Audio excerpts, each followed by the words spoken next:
especial, onde a gente vai estar falando da segunda etapa do AMA Supercross em Oakland. Muito legal essa etapa, galera, teve bastante novidade, motos 2 tempos correndo, bastante tombo e alguns detalhes que talvez vocês tenham deixado passar despercebido e eu posso estar aqui agregando na prova de vocês, né? E pra galera que está participando do bolão aí, hoje tem alguns bolões rolando aí pelo Brasil e até aposta, então vamos deixar umas dicas também, se vocês ganharem, vocês me mandam um pix depois, tá tudo certo. Então já deixa aquele like, se inscreve e considere enviar aí pros amigos também esse vídeo, que me ajuda bastante. O algoritmo do YouTube entende que o vídeo é relevante, quando bastante gente vê, comenta, deixa o like, então conto com vocês.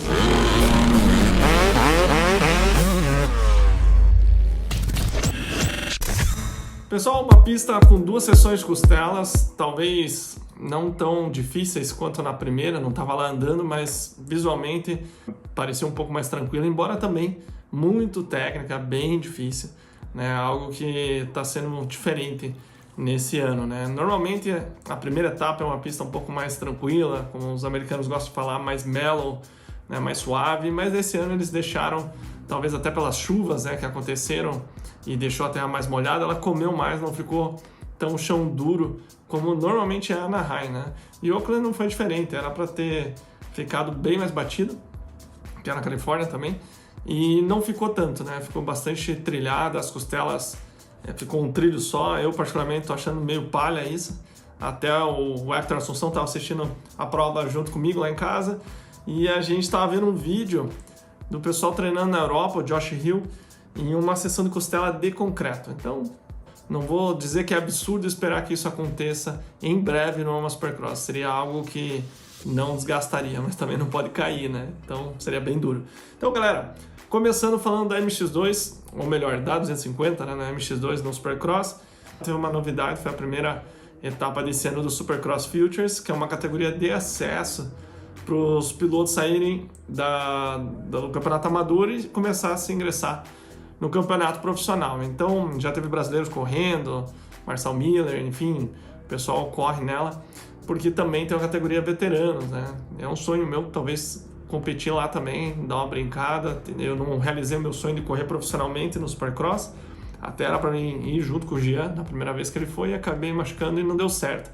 Então o Supercross Futures seria algo assim, até já comentei com o Ayrton Garcia, quem sabe a gente fazer uma galera aí e ir junto, né? Porque nessas horas tem que unir forças, ainda mais com um dólar tão alto quanto agora, mas fica aí esse sonho.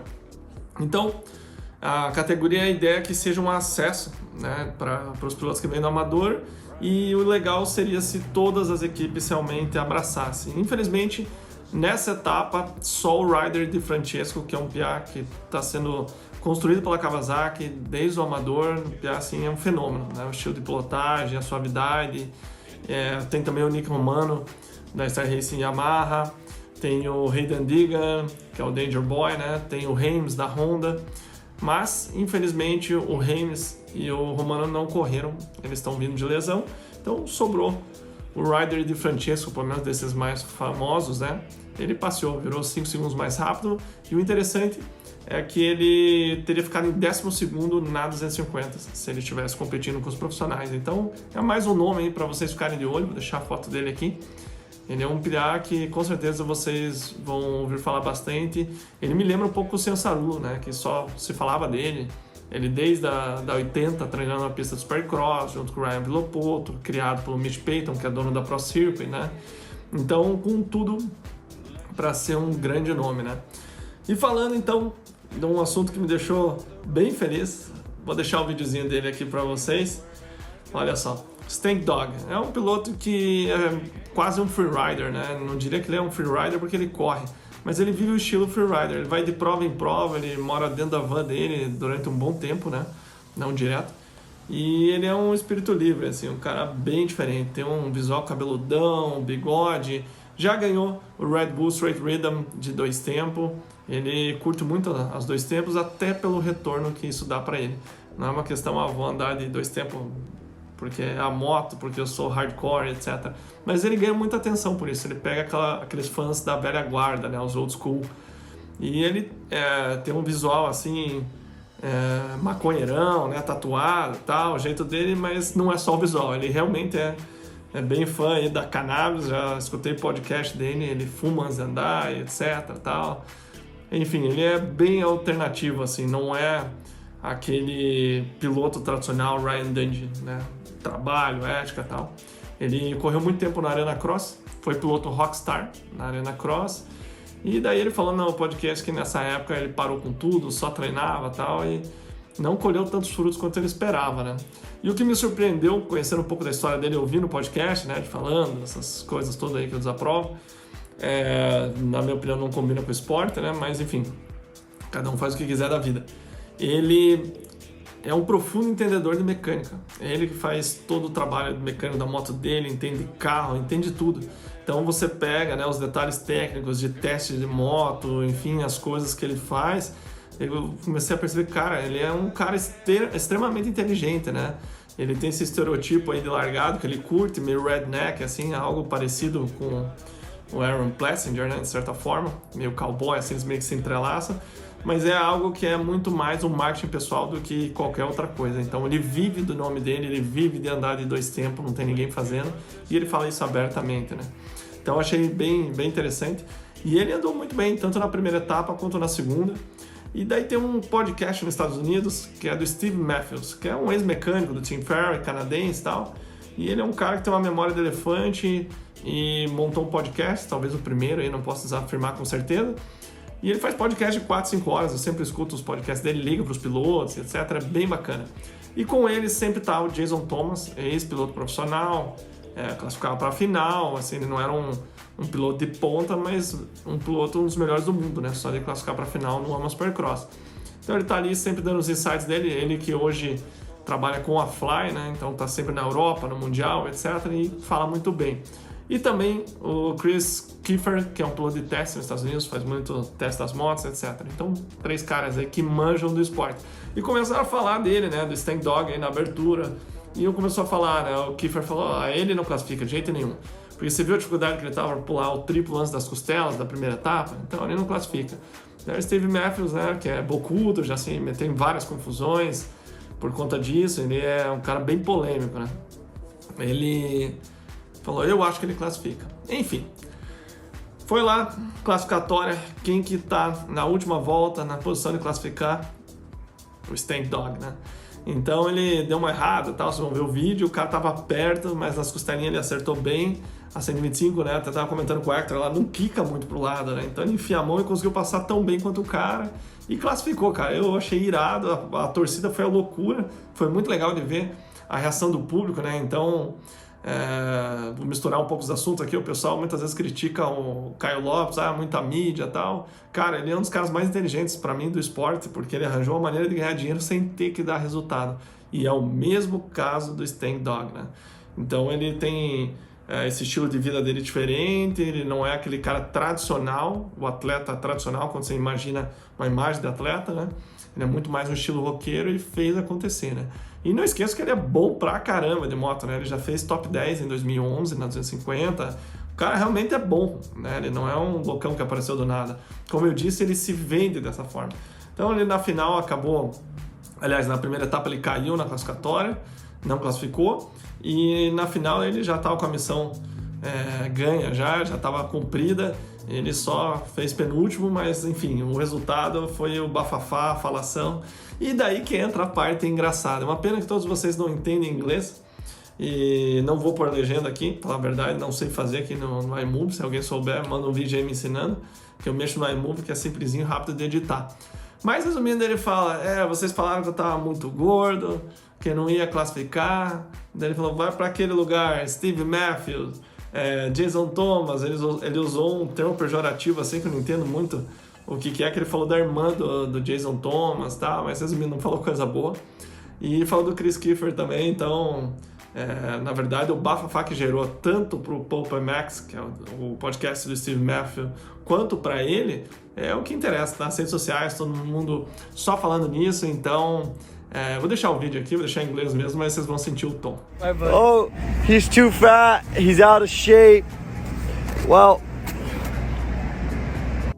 the 125 made it, Steve Matthes. Fuck you Fuck you, Jason Thomas. Give your sister her jeans back. And fuck you, Chris Kiefer. The 125 made it. Fuck you, Pulp MX, you fat bastard. Falando do vencedor da prova em si, né, eu vou resumir para vocês. Treino, classificatória e corrida.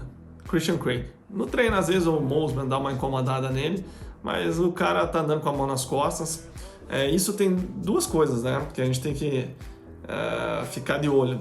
Ele sempre estava sendo forçado, né, o Colt Nichols estava judiando dele, ele nunca venceu 2 provas seguidas, e a primeira vez foi agora, né, venceu na Anaheim 1 e o Oakland, então é o campeonato dele para perder. Mas o que a gente tem que olhar, às vezes quando o piloto começa a andar muito abaixo do nível dele, ele acaba saindo daquela zona assim do fio da navalha, onde é que a gente tem o ganho de performance. E ele se acostuma a andar nisso, anda fácil, porque ele sobra realmente nas costelas, tudo é uma aula, o cara andando, né? Então eu acho que ele pode ter problema se ele se acostumar com essa intensidade de prova, que tá no chão a intensidade. É igual um treino para ele, literalmente ele sai numa bateria de treino. Então, ao invés do ano passado, que era a intensidade no teto, né? O Nichols vindo do meio pro final, aquela disputa intensa, né? Então eu acho que é algo que ele tem que tomar cuidado e realmente é o campeonato dele para perder, ou seja, ele tá liderando, tem tudo para vencer, é o melhor com a melhor moto, larga melhor, então tá tudo certinho, ele só precisa não relaxar demais. Então, basicamente a prova dele foi essa, com a mão nas costas, agora na liderança, se não me engano, 9 pontos na frente. E mais um detalhe foi o Shimoda, deu um front flip nas costelas. Percebam que ele tem que bater com a cabeça certinho, assim, a roda dianteira na cabeça das costelas certinha. Então ele passa uma e pega a terceira costela. Aí a moto já quica, ele dá um front flip, vocês estão vendo as fotos aí. Deu sorte de não se machucar. E ele talvez tenha sentido a pressão aí de ter que dar resultado, né? Já que ano passado ele venceu a etapa, enfim, é o cara para disputar o título, né? Eu diria que Shimoda, Mosman, Hunter Lawrence e Hemmicar são do mesmo nível. O Craig está uns 2 degraus, nem eu diria 2 degraus acima, que é excelente para ele, para quem quer ir, como ele, né, que quer ir para 450. Ele disse com todas as letras que esse é o último ano. Ele já faz o motocross de 450, faz 2 anos, se não me engano, e diz que o ano que vem realmente é 450 no Supercross. Então por isso que ele precisa ter um bom resultado para conseguir uma moto boa, uma vaga em uma equipe, para andar numa 450 boa e ter chance, né? E falando então da 450, pessoal, vou começar com o terceiro lugar. Vocês sabem, já disse diversas vezes, sou fã do cara, Justin Barcia, eu acho ele agressivo no limite na 450. Na 250 ele realmente se passava, já admitiu isso. E ele, cara, ele tem um começo de campeonato excelente. Não acho que ele é um cara pro título, óbvio que ele pode surpreender, eu posso queimar minha língua aqui. Mas ele tem uma maneira diferente, talvez, de lidar com a pressão. Pode reparar, faz 7 anos que o cara anda na 450 e começa bem os campeonatos e vai perdendo ritmo, né? Tava escutando hoje o Ryan Dungey falar sobre isso, né? Cada piloto lida de uma forma diferente, né? São pessoas diferentes, então tem gente que começa muito bem, começa a cansar com as viagens, começa a sentir a pressão, se as coisas não vão tão bem e vai decaindo durante o campeonato, né? Então ele acha que esse é o caso do Barcia, né? Pode ser, ele pode virar a chave, ele que é um cara que já ganhou o Campeonato Americano de Supercross, sobrava na 250, então tem tudo para fazer um bom campeonato também. Ele falou que está muito feliz com a equipe, ele tem uma moto que é muito testada, não é a Factory Edition igual dos meninos da KTM, né? Lembrando que são a mesma fábrica, GasGas, Husqvarna e KTM. A moto dele ainda é um modelo antigo, que a gente sabe que é um modelo que se provou com o tempo, né, em resultados e performance. Então ele conseguiu ali na prova segurar o ataque do Tomac, que fez... A gente vai falar dele, mas enfim, estava muito rápido o dia inteiro, né? Tanto ele quanto o Ferrandis estão andando muito bem.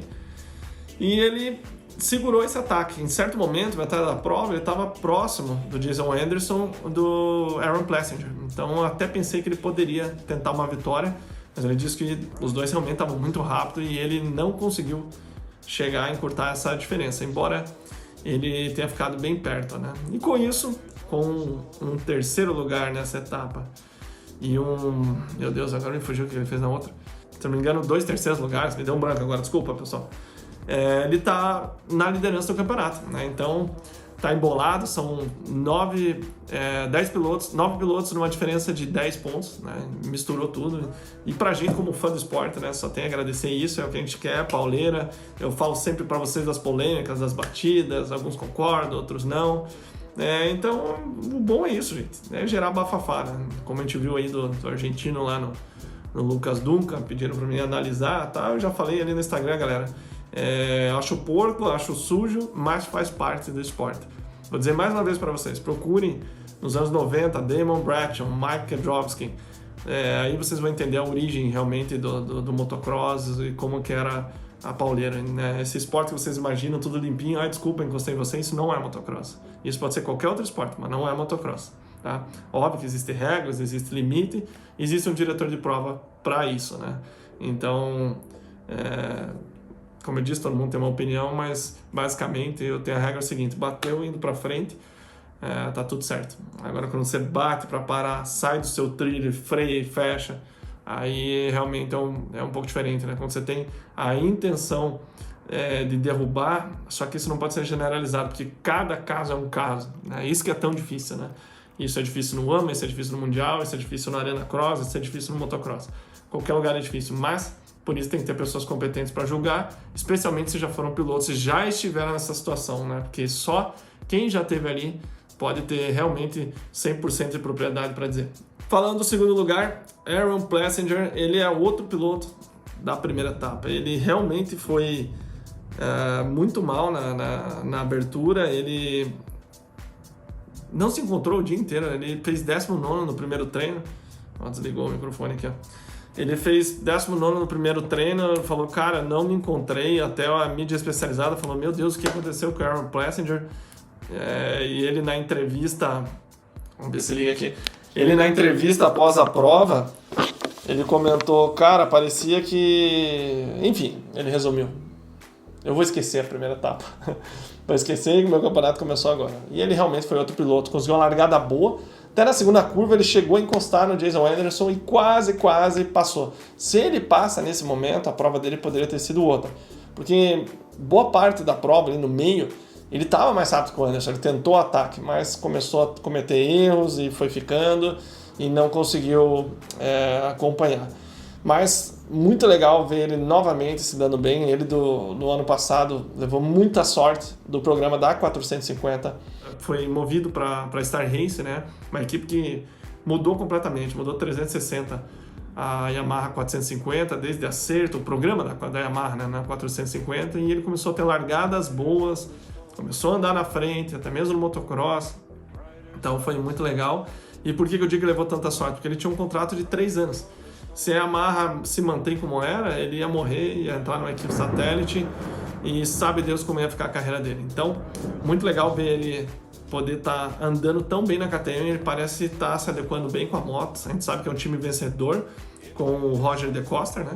Então, ele realmente está se encaixando. Eu não vi ainda ele passar tão bem nas costelas como eu espero que ele passe, pelo tamanho dele, pela experiência dele, mas ele estava sendo consistente. Conseguiu, como eu disse, no meio da prova encurtar a diferença, mas ali ele ficou em segundo.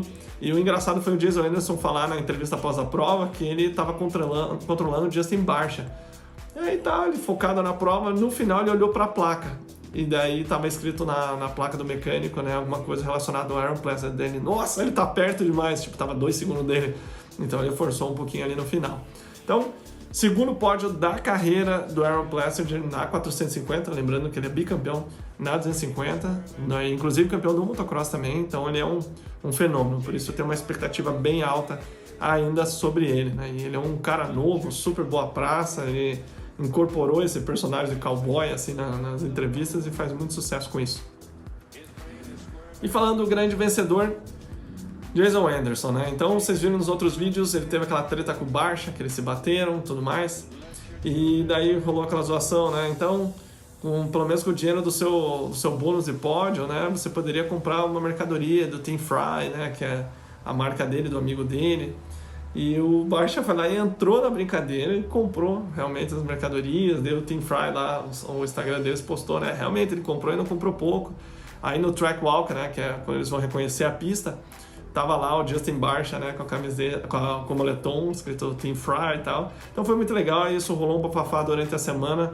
Muito bom em cima de algo que poderia ter sido muito negativo, né? Embora quando tem, mais uma vez, treta, assim, eu nunca acho que é negativo, né, em termos de marketing. Então eles transformaram, deram a volta 360 nisso aí, fizeram um marketing muito legal. E estavam os dois lá na entrevista, um do lado do outro. Eles até comentaram, né? O que aconteceu semana passada passou, tanto que a gente tá aqui um do lado do outro e dando risada junto. Então os dois ficaram de boa, tudo certo, né? Mas o Anderson, ele fez segundo na HIT. Ele trouxe o Aaron Plessinger atrás dele. Então foi um dia pro Aaron Plessinger ficar atrás do Anderson a noite inteira, né?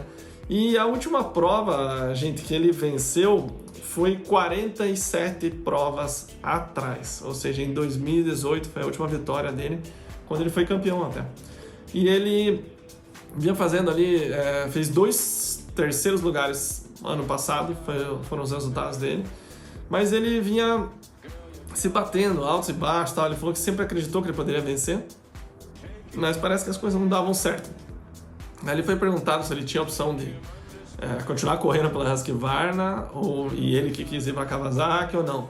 Aí ele pensou, começou a responder, daí ele falou, vou pular essa pergunta, e, enfim, todo mundo deu risada, então algum assunto polêmico tem ali relacionado a isso, né?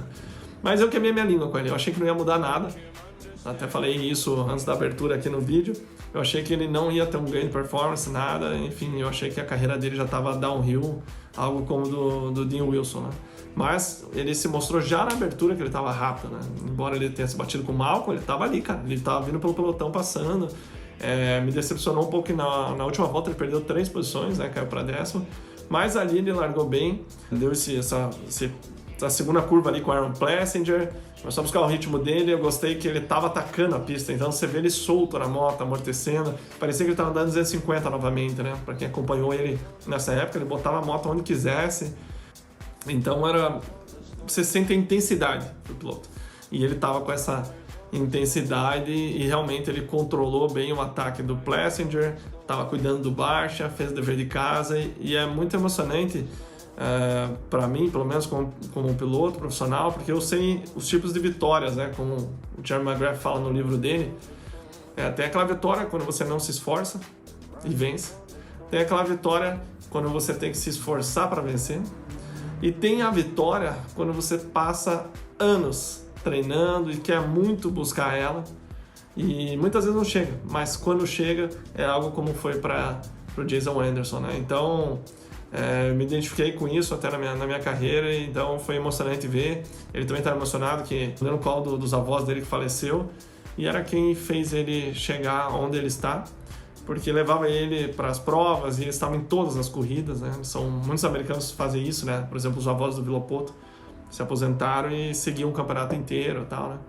Então ele se emocionou bastante, dedicou essa vitória a ele e agora ele está ali no bolo do campeonato. Como eu disse, são os 9 primeiros estão 10 pontos de diferença. A gente não poderia pedir para algo melhor como fã de esporte, um campeonato tão embolado, porque se o Roczen vence novamente, ele escaparia no campeonato. A gente já vai falar dele. Aí falando do 4º lugar, Tomac, pulei ele. Ele venceu e foi mais rápido na HIT dele, né? Então andando, as Yamahas estão assim voando, né? O Dylan Ferrandis e ele estão muito, muito rápido. Mas eles precisam melhorar as largadas, né? Não estão largando bem, são 2 pilotos que não largam bem já historicamente, né? E se juntaram na mesma equipe ainda. E talvez tenha algo na moto que precise ser corrigido. Talvez ela esteja sentando muito na hora da largada, talvez ela falte um pouco de torque, enfim, infinitas as possibilidades. Mas eles precisam largar melhor, né? Então, ele conseguiu ainda na prova crescer. Aí que vale a pena a gente focar no Tomac. Ele tem um início de campeonato horrível, né? Ele sempre fala que ele se trava e enfim, tem problema de travar braço. E mesmo assim ele conseguiu um 5º lugar na abertura, tá? Então já foi excelente. Nessa etapa ele fez um 4º lugar próximo do Justin Barcia, indo para cima dele. Então ele conseguiu um 5º e um 4º. Como o Roczen não venceu, o campeonato tá super embolado. E ele tá ali em condição perfeita. Eu gostei muito dessa evolução dele. Gosta ou não, é o primeiro ano dele com a moto, certo? Uma nova equipe, então ele tá se adaptando. Cara, eu acho que ele é uma ameaça perigosíssima esse ano, mais até do que em outros anos, né? Porque a mudança dele para Star não foi financeira, foi uma escolha dele, né? Já comentei isso antes, ele tem um engenheiro de suspensão que ele gosta, da Caiaba, e sim, mudança de cenário, ele realmente quis isso, né? Então eu acho que no Supercross A minha aposta, já falei isso para vocês, no campeonato é o Eli Tomac. Tô confiante nele. Meu amigo Lucas Moraes aí, um abraço. O bicho não deve estar nem dormindo à noite, né, nas horas das provas. Né? Um dia a gente foi assistir os Supercross junto e ficava de pé do lado da TV. Figura, um abraço.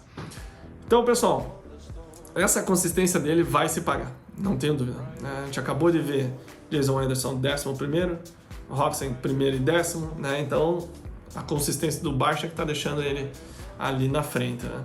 Outro cara que não veio para essa etapa, que andou muito bem na primeira, foi o Cooper Webb. Desde os treinos ele estava mal também na abertura, mas na hora da prova a gente sempre espera que o Webb venha passando o pelotão. Não era a pista, talvez, que mais favorecesse ele vai muito bem quando as curvas são de 90 graus, que ele consegue cruzar bem, nessa era mais 180, então não é teoricamente tão favorável, embora ele entre embaixo e saia muito rápido, né? A gente estava até conversando isso no nosso grupo.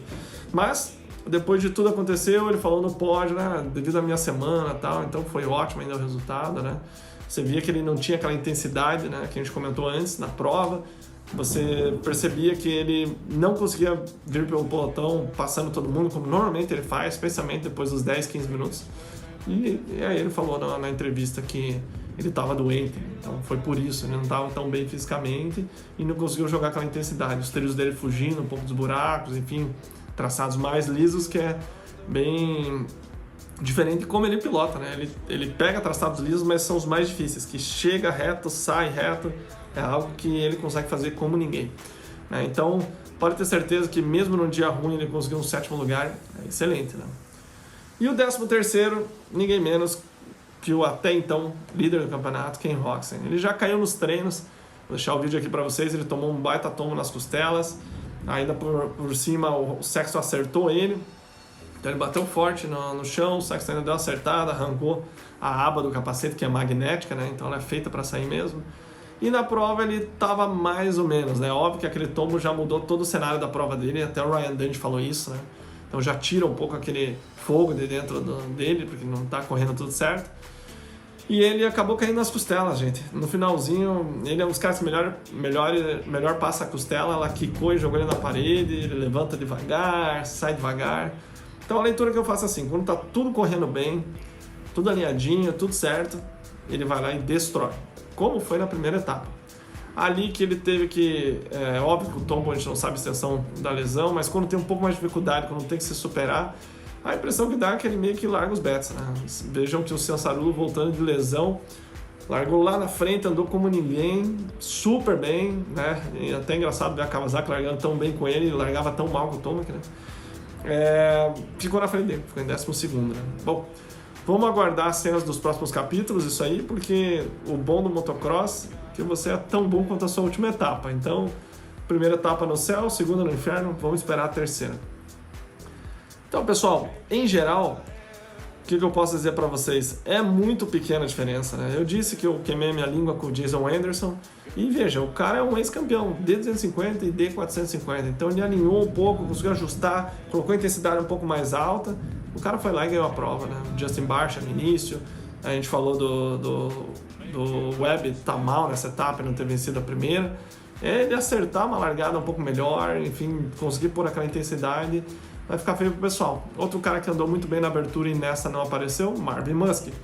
Também outro, Malcolm Sturge. Então, cara, é uma categoria completamente cheia de talentos.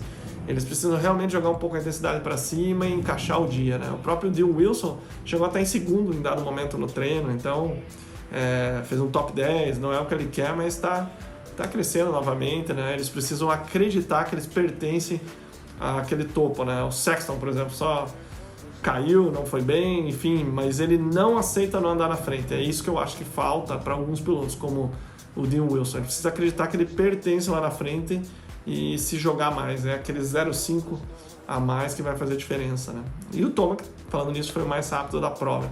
Então, estou bem ansioso para a próxima etapa.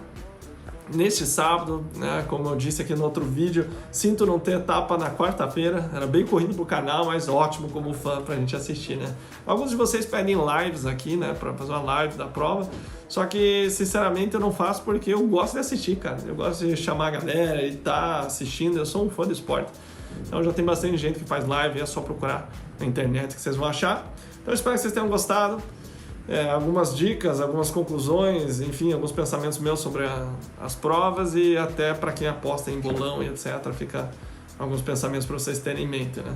Mas eu zerei pela segunda etapa, meus 5 primeiros novamente, né? Então a gente tem um bolão lá no grupo, tô zerado, né? Também quem que ia apostar em Jason Anderson, né? É isso aí, galera. Um abraço, fiquem com Deus, até a próxima.